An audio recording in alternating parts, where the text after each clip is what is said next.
This is your Pain Game podcast, where we talk about the game of living in and with chronic pain and trauma, getting to the heart of how to heal. I am your host, Lyndsay Soprano.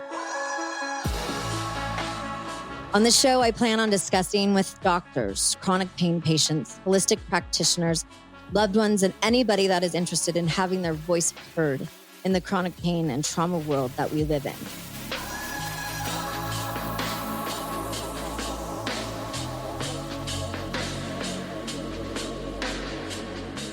One of the things that I love about being a deeply feeling and emotional person is when I find others that are like me as well. Sometimes it feels like they are hard to find, but just when you need another feeling person, they kind of pop into your life without us knowing that they're going to be there. Like, oh, wow. Oh, God, I found another feeling person that feels as hard as I do. A person that's not blocked off from emotions. And for people that feel like I do, sometimes it's like, how are you not crying at this commercial right now? Like, what? And not afraid to share those emotions and those feelings and feel them with you. And I love finding people like that. And you find a few amazing people along the way. And one of them is our guest today. We find them on this journey, called life. And I'm learning more about myself along this journey as I started this show. And of course, since I was diagnosed with CRPS, than I would ever thought that I would have. The show has created an incredibly special space for myself, my guests and listeners, and already people that are coming out of the woodwork, people that I know, people that I don't know, wanting to share and are ready to share. Others that aren't quite there yet. In fact, I talked to somebody last night she's like, I'm just not there. I'm like, hey, dude, I'm not pushing you. I asked you one time, you share you when you're ready to. And if you don't want to, it doesn't matter. Like that's okay. But you might never be, right? You might not ever be ready to share. But I'm always here to listen no matter what. And so is my guest. And that's one of the things I love about her as well.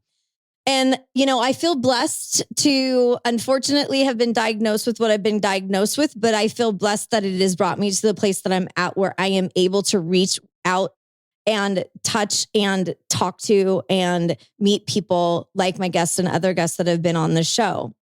One of the things that I'm working so incredibly hard on in my life is taking myself out of the shadows.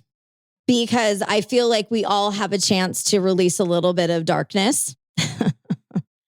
And with, a lot of darkness is pain. But I'm here to talk about healthy ways of healing that aren't necessarily textbook, like go to the doctor, take a pill, call me in 3 months, right? They're not part of the curriculum that we're all used to and that we've become accustomed to, right? There's alternatives to pain relief. There's alternatives to dealing with trauma. That we need to pay attention to, like hard stop. And if you don't know about alternatives to pills and are just going through the motions, then listen up today, all right? And I know how emotional it is to make changes. We all have gotten used to our regimens. We wake up, we do this, we walk the dog, we kiss the wife, we leave we got blah, blah, blah, blah. We're doing the same stuff over and over, right? Well, we do that with pain management. We do that with trauma. We do that with all of these things. And we do it over and over and over again, thinking that we're going to get different results, right? But it's totally cliche to say, it's doing the same thing over and over, expecting different results is the definition of insanity. Yeah. Well, guess what? I feel insane sometimes because I'm sick and tired of doing the same shit over and over again. And it's getting old for me. I think it's getting old for all of us. And not just in pain, but those that love us and those that surround us.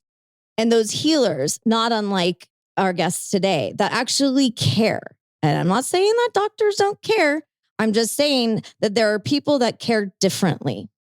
And those are the people that we need to listen to. So let's make a vow to each other that we can change together, even if it's just a little bit, and listen. Because none of us are the smartest person in the room, right?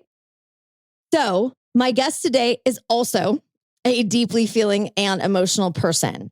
one that loves witnessing growth, and she witnesses change and healing right before her eyes. She is one that loves helping others that have and do suffer with PTSD, trauma, phobias, addictions, chronic pain, just to mention a few. So without further ado, I want to introduce my guest today. Her name is Brooke Bralove. Hi, darling. Hello. Thank you for having me, Lyndsay. Yay! She is a licensed clinical social worker, a psychotherapist, the longest acronym on the planet, AASECT, certified sex therapist, which I love also about her, certified Daring Way facilitator, an advanced accelerated resolution therapy practitioner, AKA ART, which we're going to talk about today. This is like a big hitter for us. Like, I've got the chills. And I'm also sweating because it's menopause. Brooke specializes in treating adults, couples, and groups with depression, anxiety, and relationship challenges. She has maintained a private practice right outside of Washington, D.C. for over 18 years. And like I mentioned, ART, she is currently using ART to provide lasting relief and healing to patients with those traumas, those phobias, addictions, pain, and so on. So thank you for spending a little, feeling time with me today, my darling. Yeah, you're so welcome. We're in good company with each other in terms of the feels. Right. Yeah. Right. So I'd like to talk a little bit about your background, and then certainly jump into ART. You saying that ART is unlike any modality you've ever seen in 20 years, that got me hooked. And it's one of the things that I'm really excited to talk to you about. Are you cool with us talking about your background and ART and all of your other modalities, how that has truly benefited your practice and your patients? Yeah, absolutely. I have, again, been working in private practice for a very long time. I absolutely love what I do. I was trained in psychodynamic psychotherapy and have been practicing that for a long time. And there are definitely times when you're doing long-term psychotherapy with patients where you feel stuck. They feel stuck. And I had started to feel like there were some things that maybe talk therapy couldn't quite access. And of course, there's a lot more known about the brain-body connection and the vagus nerve and calming the nervous system and all these things that you hear so much more about. And several years ago, about 5 or 6 years ago, I had a pretty traumatic breakup and I wasn't getting better.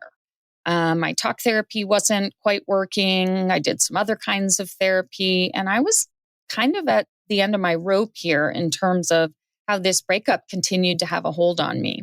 And someone mentioned this crazy thing called accelerated resolution therapy, or ART. I call it ART. You can also call it ART. It really doesn't matter. I love calling it art because it's when you talk about it with imagery, and it's our brain is artistic and creative as well. I love that part of it. Anyway, sidebar.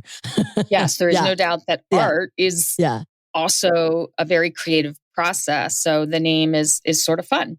And I did a couple sessions of art and I got better right away. And that change lasted. So I thought, okay, well, we are definitely getting trained in this. And so I did a training in 2018 and I've been practicing art since then.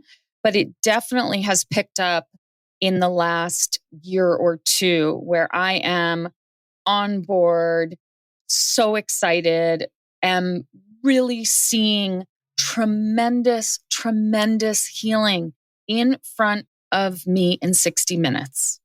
And I just have never felt more excited about something.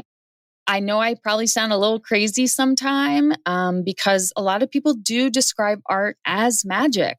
Some of the art practitioners, especially if they work with children will say, "Are you a Jedi master?" So are using your Jedi tricks on me. And so, so I've just been super excited. I'm finding that I can use art with patients I've seen for 10 years. And I can use art with someone who's sitting in front of me for the very first time. And So it's just so beneficial. It's a wonderful tool to sort of add to your tool belt as a therapist as well. So I definitely encourage other therapists to look into getting trained. It's just an amazing tool. So, can you explain a little bit about art? I'm using art because we love to call it art versus ART. Okay, so art versus EMDR, because I know that there are some differences in researching for both of those. Art actually suits me far better. And but can you explain that? Can you explain a session? Kind of talk about timeline, and obviously, guys, like disclaimer, not everybody's the damn same person. We're all unique, and some of that is also being willing and open and able to take on new progressive techniques to getting healthier instead of just like, you know what? Why can't you just give me a freaking pill? No. No, no, no, no, no. That's not how our brain works. It's not. So can you talk to us a little bit about that? Yeah, I think I'll start with just explaining what art actually is, and then I Yeah. can certainly get into the differences between EMDR. So, art is really an evidence based form of psychotherapy that utilizes bilateral brain stimulation and eye movements to address problems like you said, depression, anxiety, phobias, PTSD, trauma, chronic pain, chronic illness. And it uses two processes. One is, again, bilateral brain stimulation. It also uses something called voluntary image replacement. And basically, art changes the way the brain stores traumatic images and sensations. And the rapid eye movement replicates REM sleep when memories are consolidated into long term memories. So we basically call up these memories, these images, and the corresponding negative sensations that are clearly associated with PTSD or chronic pain or depression. We call all those up and we use calming eye movements to calm those sensations in our body. And then we voluntarily replace them with healing positive images. And then that gets stored in the brain. I mean, I remember when we were talking about this last week, that because I'm such a nerd. It was like a reason. Remember, I said I was talking about like it reminds me of like file folders. You're folding, you're taking this folder and you're taking out these documents and you're throwing them in the trash. You're putting something else in there, and our brain can now store those images and get rid of those others. But it doesn't mean that we forget about them, right? It just means that they don't affect us the way that they did prior. Is that accurate? Correct. Okay. Yes. So we say in art, keep the knowledge, lose the pain. Ooh. This is not hypnosis. The client is fully in charge of the session, fully aware of exactly what's happening. And we don't lose the content of what happened, but we do lose the negative images and the body sensations and the trauma responses in our body that are associated with these events or illnesses or phobias. Okay. And you had asked about the difference between art and EMDR. And I think this is a very important thing to address because a lot of people haven't heard about art, but a lot of people have heard about EMDR. Well, yeah, the first time I heard about art was with you. That's it. And I'm little Miss Research, and I'm like, why is this never come up? Why? So I'm looking forward to the why for sure. Yeah. So art is based on EMDR. So they really have similar sort of basis in science and reality. And they're from kind of the same birthplace. But the way they're different is that art really requires almost no talking about your trauma. So for people who have talked and talked and talked in talk therapy or to doctors about their symptoms, the event, their chronic pain, their chronic illness, they're done. Totally. They don't want to keep talking about it. Done. Right. So EMDR often requires a little bit more talking than art. And art is much shorter. Art usually only requires 1 to 5 sessions. And in fact, I rarely ever have to work with someone for 5 sessions on a particular problem or issue. The other thing is that, like other sort of exposure therapy, things like that, we are not re-traumatizing people. We are asking them to kind of conjure up some of the images and sensations at the beginning of the session, but that's only so we can very quickly erase them, get rid of them, lessen those sensations.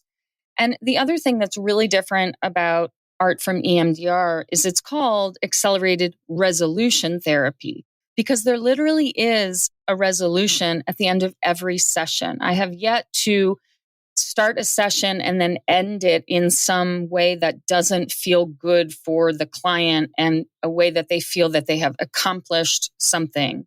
And sometimes in talk therapy, somebody starts feeling feelings and you've got 2 minutes left in a session and you can't resolve. And that feels really bad to both the client and the therapist. Sure. And so there is a real satisfaction that happens at the end of each session. That feels good to both of us. Well, yeah. I mean, I know because I'm in talk therapy. I do it. And in fact, it's interesting that you brought it up about, you're talking and talking and talking. My therapist has been with me for 3 years. And yesterday I sent him an email and I was like, you know what? I need to just take a break.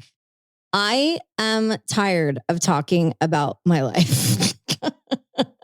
And quite frankly, he's wonderful at what he does. And he's been wonderful for me. I mean, he's talked me off of every ledge on the planet.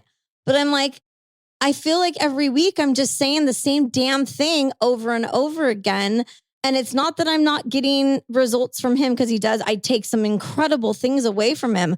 But I'm like, my noodle is still watching this movie. I don't know how familiar you are with, our listeners or yourself, but Miss Saigon, there's a song in there. And as a vocalist, it's called The Movie in My Mind. And I used to sing that song in high school and college, and I had no idea what it actually really meant. And now I do. And what you're kind of saying to a certain extent, and correct me if I'm wrong, is that you can kind of almost recreate a new movie in your mind. That is literally what we're doing. That's exactly what we're doing. I love it. Who knew that Miss Saigon was going to take over? Yeah, right. And what's really great too is when people leave my office, I say to them, you have the new movie now, literally. You have the new images and you can call upon them anytime because your brain now has those deeply embedded. So if and when you do see that spider that you're phobic of, you can immediately go to your, positive image, your positive sensations. Like that's going to be a really cool Halloween party instead of arachnophobia. Exactly. There are two more things I didn't say about how it differs from EMDR. So I do want to just say 2 more things. First of all, art is quite procedural. EMDR is a little bit more open-ended. You kind of follow people where they are in EMDR, but there's actually a real procedure and a protocol for art, which really makes it a little bit sort of more simple in terms of training. And it also, I think, allows people to then predict what's going to happen next. So I might see someone for their first art session, but by the second, they know where we're going.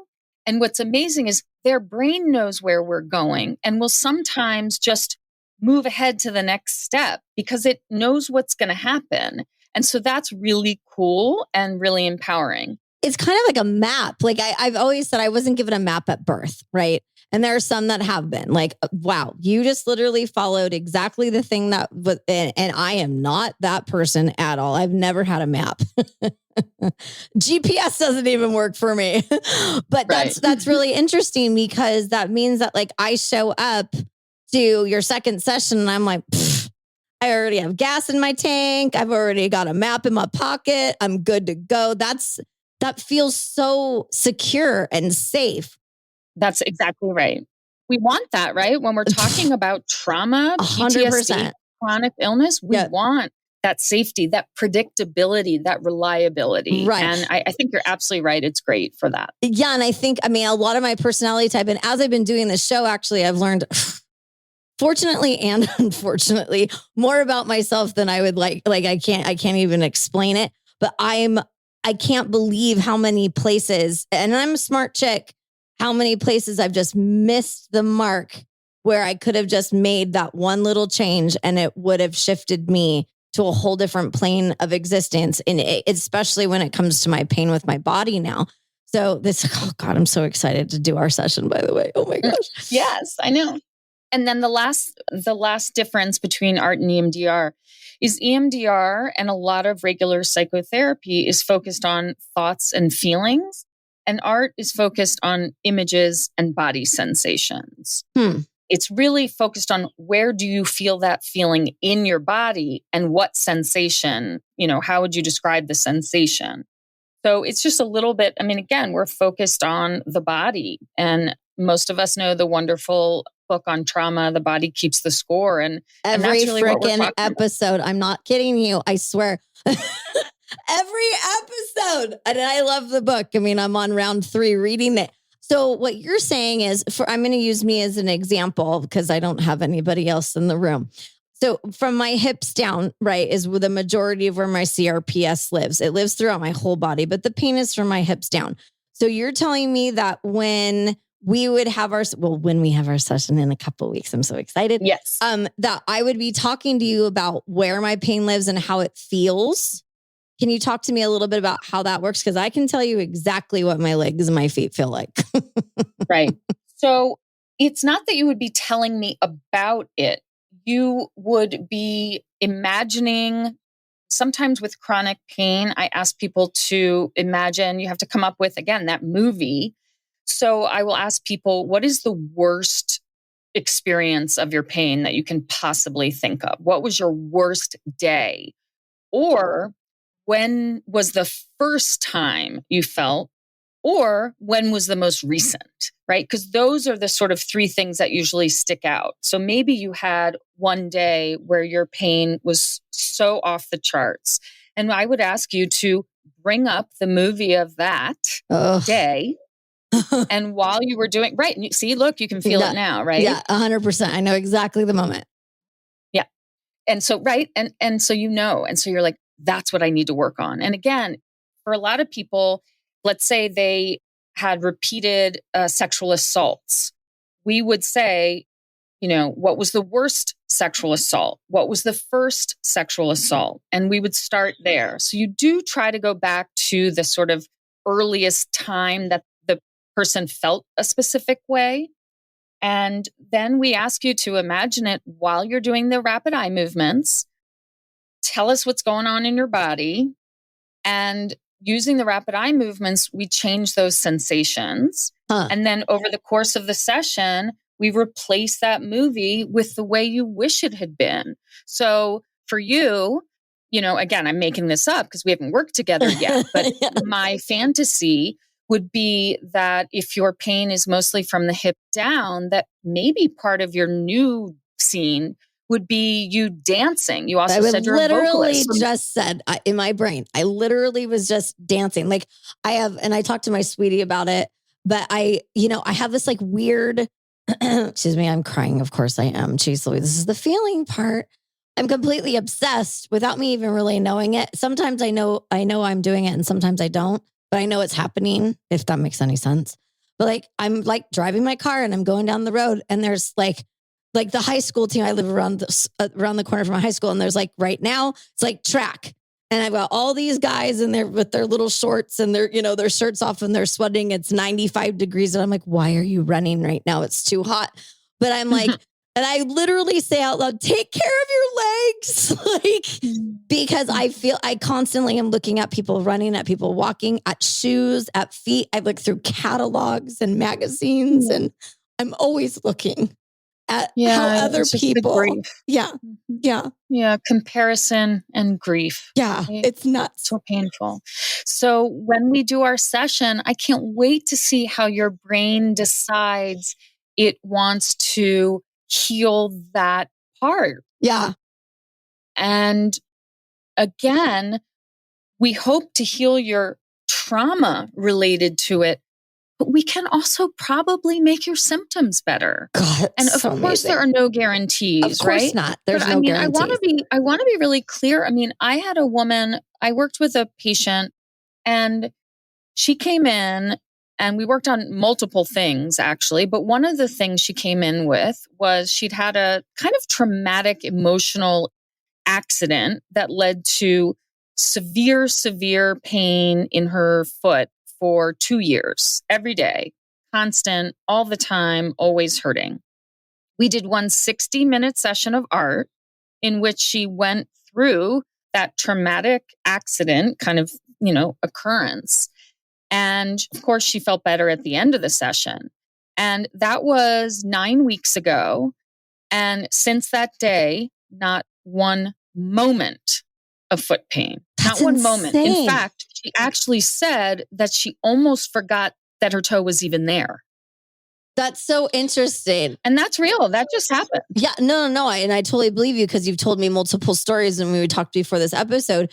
And like, for me, it's so weird because when you talk about feet, I'm so sensitive. Like anybody, like even like my sweetie will like put his feet up on the coffee table with no shoes on or no socks on and no pillow under. And I'm like, oh my God, can I help you? Like, I need to put something under you. Like, I'm so concerned about everybody's legs and feet. And I'm really excited to see how this, because I want to be, I'm really, really excited about this because I totally believe in what you're talking about. After researching and reading, obviously I wanted you to tell your side of it, but I just like, I believe in the body keeps the score, and I believe in the brain pain connection like nobody's business.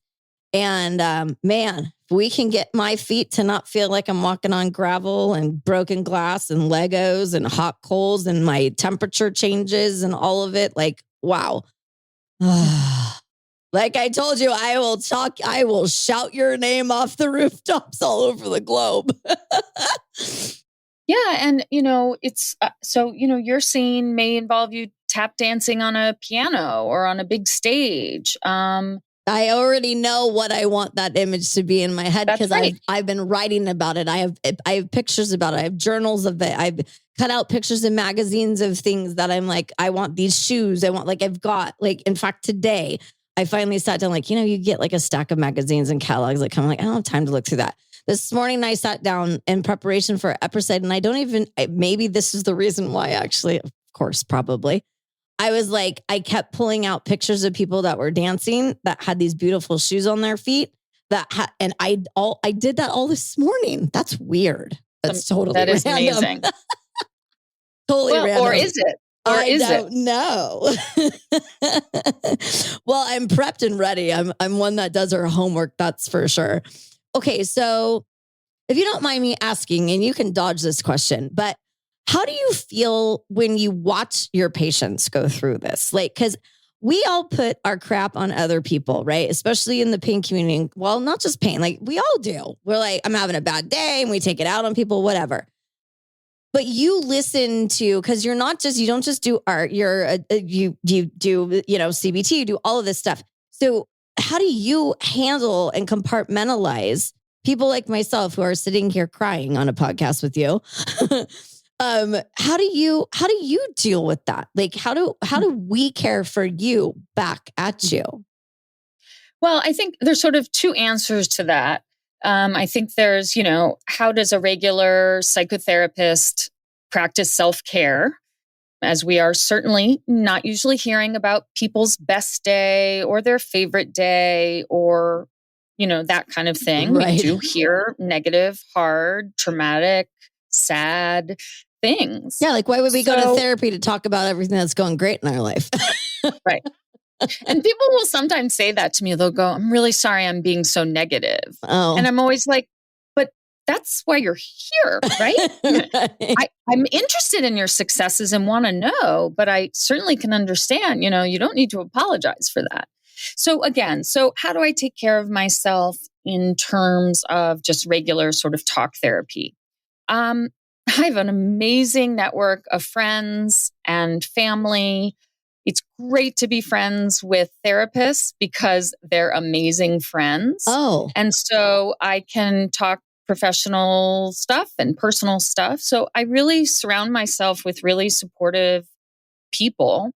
And I, try to do things like take walks. My dog, who comes to work with me every day, that's Yay. a really great way to, just get into my sort of senses by playing with him and petting him. And I take vacation. I really believe that we all need just total breaks. So I do those things. I try to meditate. Doesn't mean I'm always successful. I try to exercise. Doesn't mean I'm always successful, but I try to really do those good things that nurture me. And Sure. everybody's different. Some people restore themselves through yoga. Some people need to be in nature. Some people need to go sit on a beach. So everybody's different, and you just need to figure out, how do I restore? In terms of art, what is actually so wonderful about it, you are not sitting there, other than the intake session I'm not sitting there hearing over and over again about the trauma, because that's not what art is. And so art actually is a really wonderful reset for me in a day, because I'm just using a different part of me, and I'm not sitting there hearing, really hard things. Yeah. I'm fully present, and I'm helping them move through this. And they are having very difficult feelings. But in general, I'm able to stay pretty calm and just very present while they're doing the hard work. And art provides me with satisfaction that I cannot even describe, Love it. because nothing about, our growth is usually ever rapid. And this is rapid. That's it. That's the part that's so insane to me. I mean, and we've talked about it. I'm just like, how is this possible? And I think listeners are too. I'm like, well, we're going to have to give it a whirl, because man, I can tell you what doesn't work. Right. And you know what? That's my selling point. I know it sounds silly, but I always tell people, you've tried this, and this. And so we're going to give it a go. The only worst possible outcome is that it doesn't work. And you tried something for 1 hour of your life.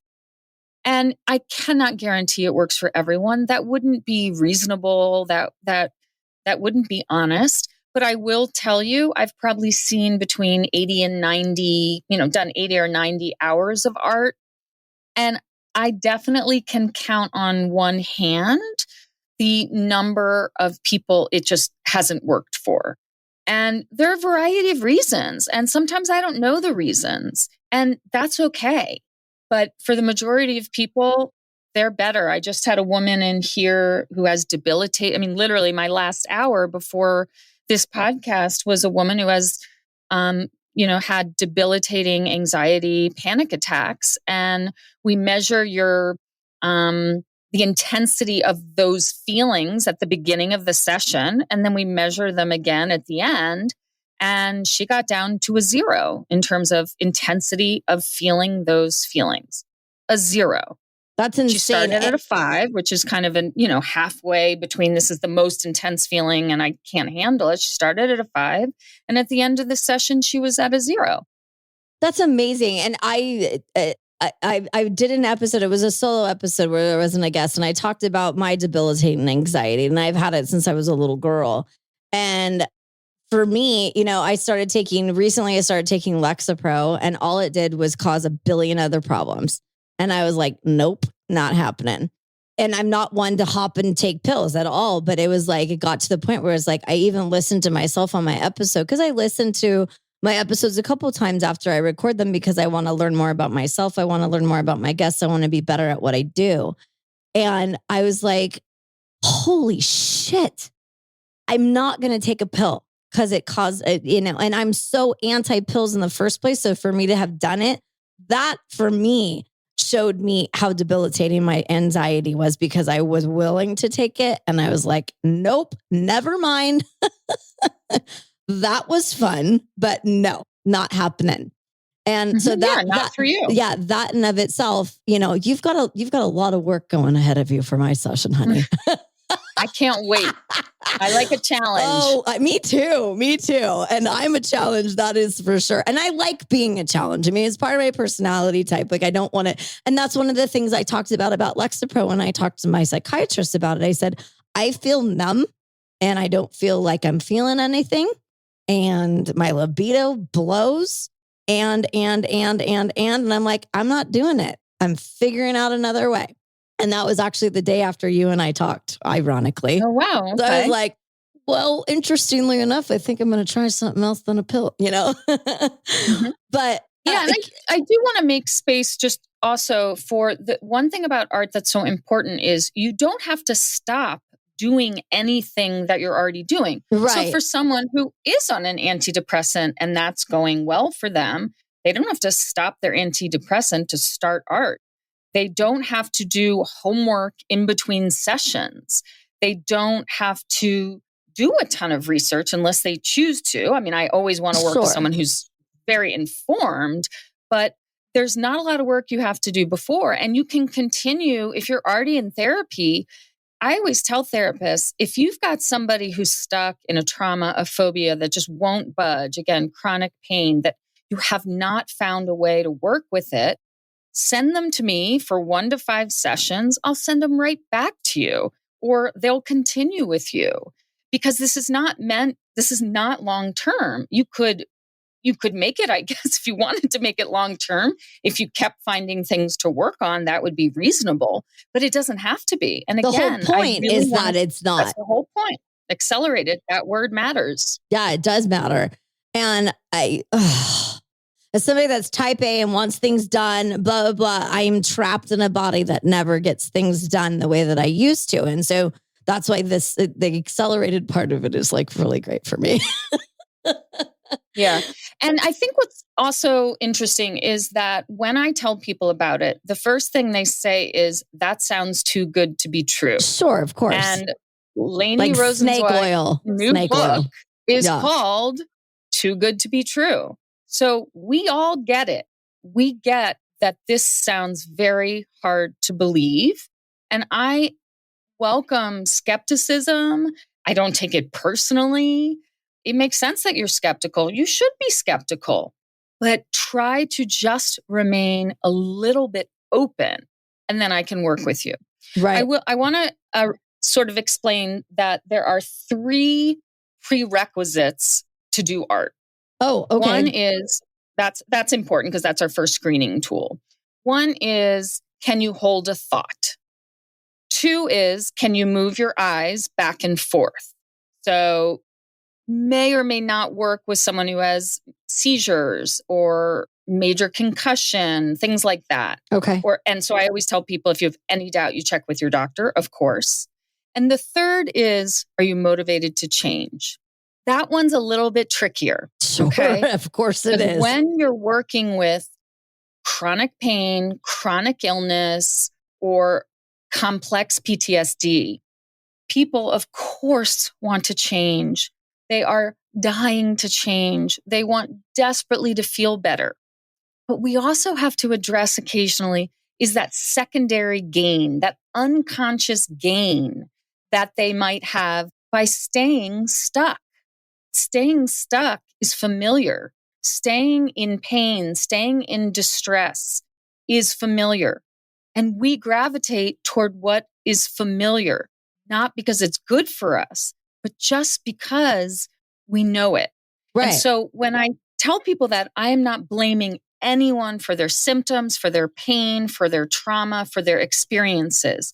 But occasionally people will say, I just don't know if I can change my movie to something better. I don't feel entitled to changing it. I don't deserve a better the blame game for sure. The pain blame so you know game. a lot more about this than I do. No, I don't know much. I know about it for myself at 100%, but I definitely know people in my life that are stuck, including myself. I mean, I'm the first one to throw myself under the bus. I'm totally stuck. And I've worked very hard to get where I am right now, which was far better than I was a couple years ago, but I'm still stuck. And I'm like, what is going on here with my bod? Like, I know the things that I do wrong, 100%. I completely take inventory of myself every morning when I wake up. I'm like, oh yeah, well, that was dumb. And most of it is I ate too much cheese. And,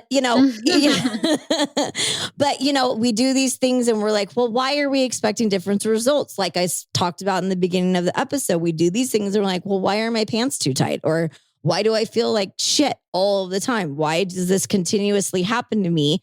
Me. Why is this happening to me? And I totally am not a victim in life, but I know a lot of people that are. And I'm perfectly fine with being open and honest. That's why I'm here. But man, the willingness to change, it has to be the number one component in anything that we do to get better. Because if not, then all you're doing is throwing money and spaghetti at the wall and and we do it. I've done it. I spent hundreds of thousands of dollars, like no shit, on my body. And I'm worse than I was when I started. So, I'm at the point where I'm like, well, all of that didn't work. All of that didn't work. All of that didn't work. Okay. So you get to this place where you're like, all right, that's it. I give. Yeah. And that's the place that I'm certainly at. And I know a lot of people in my life as well are. And I know obviously there are people in your world that are in the same place where it's like, well, all right, well, none of this is working. Yeah, absolutely. And I do think one of the main things that art does is just provide hope. Because when you have an experience where, at the beginning of a session, I had a woman who had a terrible assault. And in the beginning of the session, when she was remembering what happened to her, as we ask the patient to do, she was visibly shaking, crying, having trouble breathing. And, I reminded her that I'm here, you're doing great, it's okay, you're okay. And you're just safe. Making sure she felt safe. Yeah. Within literally 3 minutes, she had a smile on her face, her whole body relaxed. And she literally said to me, how did you just make that happen? And I said, I didn't. I didn't. You did. You did. You made it happen. I love that. Of course, I'm bad at it. More tears. Lyndsay reaches for tissues. Well, because this is why I'm here. Well, it's scary to have hope, isn't it, Lyndsay? Yeah, it is. It's really scary to have hope. And I really hear that. And I get that. And this is why I'm here, because I do believe in it. I do. If I didn't, I wouldn't be here on this planet anymore. That's right. Absolutely not. Not for a minute. So, dear Lord, Lyndsay Marie. Okay. So, I'm sweating. Well, and then, add menopause and CRPS to the mix. I'm always hot. It's a great cocktail. Yeah, huh? It is a great cocktail. So, okay. Obviously I adore you and I am so blessed to have met you. And I feel blessed for the people that are going to be listening to you as well, because I feel that there's a lot to have been learned just now. I mean, I learned a lot. So, and I already know the answer to this question, but you can work virtually with patients. Yeah. So what's kind of amazing about art, and honestly, I would not have expected this to be true, but it works equally well virtually. I really wouldn't have thought that. Me neither. I wouldn't. And then I'm doing it and I'm seeing the exact same kind of results. And I even had one client who I saw for a session in person, and then she was sick the next session. So she asked if we could do it remotely. And she herself said that was equally effective. I may have preferred one or the other, but the effects are the same. So yes. And obviously depends whether people are, art practitioners are seeing people in person because of COVID, but either way, it's really effective. And I really encourage people to find out where your local art practitioners are. There are about 6,000 practitioners in the world. So it's not that many, but it's growing pretty rapidly. And I'm just super excited about where this is all heading. I'm just so excited. Yeah, I mean, I am as well. And so, Okay, well, this was like my own little mini session in its own, way. But it actually, I mean, not that you needed to sell me on it, but it makes me feel, because safety is a huge issue for me. And I know that about myself. And so with you, I do feel very safe. I wouldn't let anybody on this show that I didn't, by the way, because I'm not here to sling crap that I don't believe in. Yeah, Not that I'm absolutely. Thank slinging, you. but you know what I mean. There's no way if it wouldn't have been a match, I would have just said it's not a match for me, you know?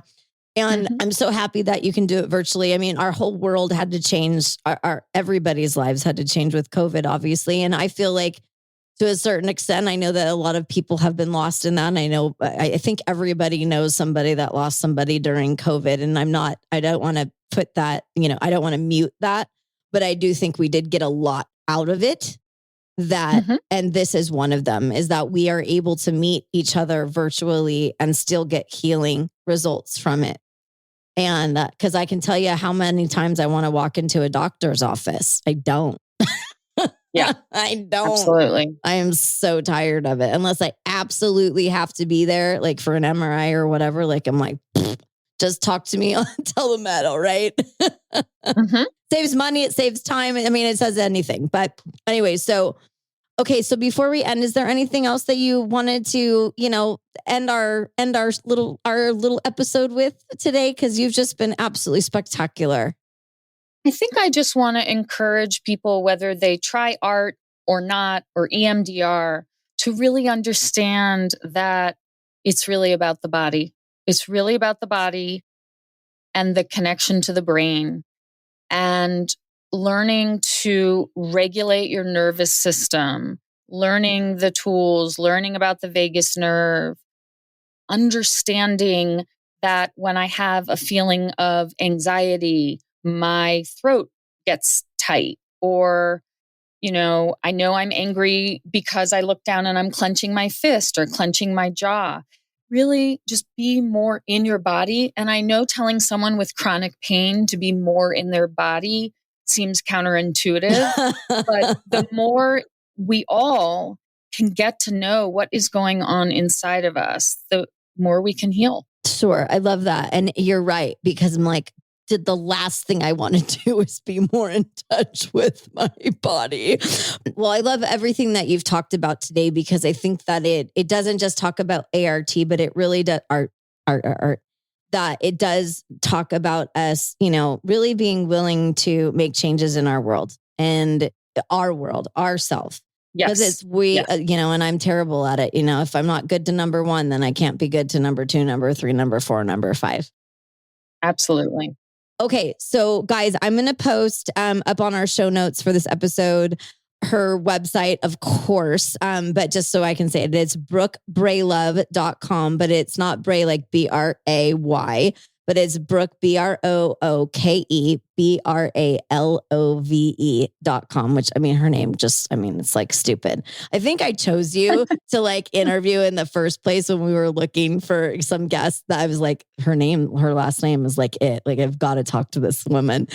I do love my name. I mean, when it has love in it, I don't know what else to do with it. But we'll put her social, and we'll be socializing everything with her. And if you have any questions, please DM me at the Pain Game Podcast on Insta. And if you want me to connect you with Brooke, I'll let obviously she's here to chit chat with you. And I'm doing a session with her in a couple weeks. I think we're doing it in like 3 weeks or something like that. Which is not, it needs to be sooner than that. After this episode, I'm like, okay, tomorrow, never mind. But anyway, so all of her information will be in the show notes and in social media as well. And thank you so much for your time with us today, Brooke. I really appreciate it. And I feel even better than I did before the episode started with you, because my heart's happy to have met you. So thank you. Thank you, Lyndsay. It was really, really a pleasure to chat with you today. Thank you. Thanks. You are exclusively invited to share this VIP pain journey together. Let's get to the heart of how to heal with you by my side. Please follow the Pain Game Podcast wherever you digest your podcast content. We will be there. Visit us at thepaingamepodcast.com and follow us on all the socials. Thanks for listening, my little VIPs. Catch you on the other side.